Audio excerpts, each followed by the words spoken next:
আসসালামু আলাইকুম, আমি শিউলি বলছি। কেমন আছেন সবাই? আশা করি আপনারা সবাই অনেক ভালো আছেন। আমিও ভালো আছি। এখানে আমি চিংড়ি মাছ রান্না করছি এবং চিংড়ি মাছ সকলেই ভুনা পছন্দ করেন। আর চিংড়ি মাছ ভুনা খেতে তো আসলেই খুবই মজা এবং এটি একটি মজাদার খাবার, সবাই জানেন। সংসারে নানান ধরনের কাজকাম করার ফাঁকে ফাঁকে অনেক কিছু করি, তার ফাঁকে রান্না করি আর আপনাদের সাথে সময় দিই।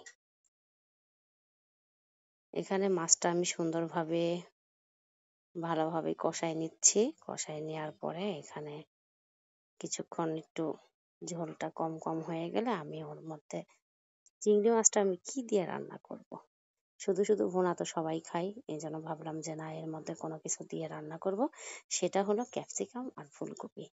ফুলকপি আর ক্যাপসিকাম দিয়ে আমি চিংড়ি মাছ রান্না করছি, অনেক অনেক মজা হয় এবং খুবই ভালো হয়। আর আমি পুরাই ক্যাপসিকামটা একদম ডিপ ফ্রিজে রেখে দিয়েছিলাম, সেটাই বের করে একটু নর্মাল করে হালকা গরম পানিতে ধুয়ে নিয়েছিলাম, তারপরে ক্যাপসিকাম দিয়ে চিংড়ি মাছটা রান্না করছি। এভাবে রান্না করে খেয়ে অনেক মজা পেয়েছিলাম এবং বেশ ভারী অনেক মজাও হয় এবং খাবারটা অনেক টেস্টও হয়। আশা করি আপনারাও এরকম ট্রাই করে দেখবেন এবং খুবই ভালো লাগবে। শুধু রান্না না, রান্নার ফাঁকে ফাঁকে অনেক কাজকাম করছিলাম, সেটাও আপনাদের দেখাবো। আর অনেক ধরনের রান্নাও করছিলাম। এদিকে রান্নার ফাঁকে ফাঁকে আরো কিছু কাজ করতে চলে গেলাম। ওইদিকে আম কিনতে গেলাম, আম কিনে নিয়ে আসলাম। আম কিনে নিয়ে এসে দেখলাম মাশাআল্লাহ অনেক ভালো আমগুলো, বেশ অনেক টেস্ট ছিল এবং মজাদার ছিল। আম্রপালি আসলে খেতে খুবই ভালো লাগে, আমাদের সবারই পছন্দর একটা ফল। আর এটা আসলেই অনেক, যাদের গাছে ধরে, ছোট ছোট গাছের মধ্যে এত আম ধরে থাকে, প্রচুর হয়। আর এখন বর্তমানে আম্রপালিটা সবার কাছে খুবই ভালো লাগে এবং এটা একটা সুস্বাদু খাবার।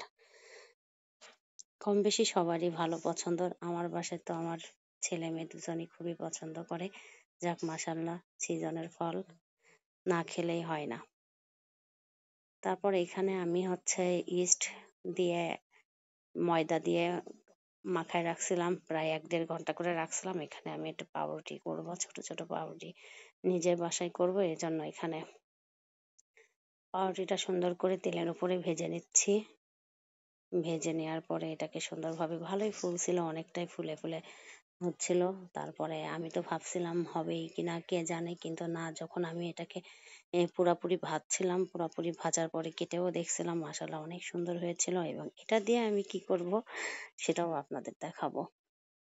আসলে অনেক কিছু বাসায় করলে ভালোই লাগে এবং অনেকে ভাবে যে না, বাসায় ওভেন নেই, অনেক কিছু পারবো না, হবে না, কিন্তু ওভেন ছাড়াও চাইলে চুলাতেও অনেক কিছু করা যায়, যদি ইচ্ছা থাকে তাহলে আসলে সবকিছুই সম্ভব।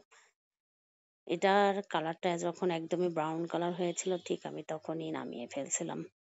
তারপরে ওইদিকে আমি হচ্ছে কাঁঠালের বিচি ছিল, কাঁঠালের বিচিগুলো সুন্দরভাবে ছুলে নিয়ে রাখছিলাম আর এইভাবে ভাজছিলাম। মাসালা এত মজা লাগছিল এবং এর মধ্যে শুকনা মরিচ, লবণ দিয়ে তেলে ভাজছিলাম। এটা আমি আসলে মুন্সিগঞ্জ থেকে খেয়ে আসছিলাম। খাওয়ার পরে আমার কাছে এত ভালো লাগছিল, ভাবছিলাম আমিও বাসায় যেটা ট্রাই করব। যখন আমি এটা ভেজে খাইছি তখন আমার কাছে আসলে খুবই মজা লাগছিল। কিন্তু ১ম এ আমি যখন যেটা খেয়েছিলাম সেটা আসলে বেশি মজার ছিল। আর কাঁঠালের বিচি সাধারণত আমরা চুকলা সহই ভাজি, তেলের উপরে না, এমনি শুকনা তাওয়ার উপরে। আর আজকে আমি এটা হচ্ছে একদমই তেলের উপরে ভেজে নিয়েছিলাম, বেশ মজাদারই ছিল। এইভাবে আসলে ট্রাই করে খেয়ে দেখেন। আসলেই সত্যি অনেক ভালো লাগে এবং ঝাল ঝাল, লবণ লবণ, বেশ অনেক মজার। তারপরে ওইদিকে পাউরুটিগুলো পুরাপুরি হয়ে গেছে। আমি ওর মধ্যে বার্গারের মতো চিকেন, তারপরে সস, তারপর ক্যাপসিকাম, গাজর সবকিছু দিয়ে এটাকে, তারপরে ওটার মধ্যে আমি হচ্ছে একটু মজেলা চিজ দিয়ে দিয়েছিলাম, দিয়ে সবকিছু দিয়ে তৈরি করছিলাম। আজকের মতো এখানে বিদায় নিব। আল্লাহ হাফেজ।